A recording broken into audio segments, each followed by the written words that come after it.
Ronaldo जहाँ छन् फुटबलमा राज गरेरै छोड्छन्। धेरै कुराहरूको रेकर्ड पनि बनाइसकेका छन्।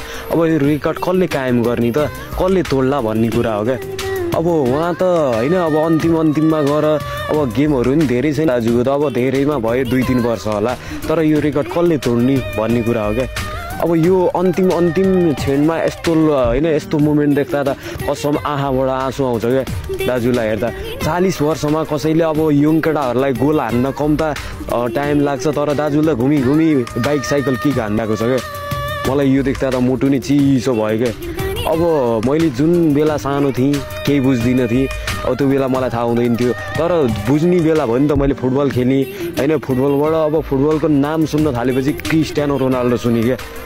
मतलब अब मलाई त्यो केही कुरा थाहा थिएन। जब रोनाल्डोको गेम भन्दा पनि जिन्दगी कहानी हेरेँ, छुट्टै मजा छ क्या त्यो स्टोरीको। अनि त्यही भएर चाहिँ म रोनाल्डोको फ्यान हुनुमा एउटा गर्व लाग्छ। म आफैलाई होइन एउटा भाग्यमानी नै ठान्छु, किनभने रोनाल्डोबाट धेरै पाठहरू पनि सिकेको छु, धेरै कुरा नि सिकेको छु। एउटा रोडमा हिँड्ने फुच्चे आज ठुलो महलमा बसेको छ होइन। एउटा गरिबी कारण हो, गरिबीले केही गर्न सक्दैन भन्छ, तर मेहनत गर्नु पर्यो, सङ्घर्ष गर्नु पर्यो। जस्तो मान्छे पनि होइन जहाँ पनि पुग्न सक्ने रहेछ क्या।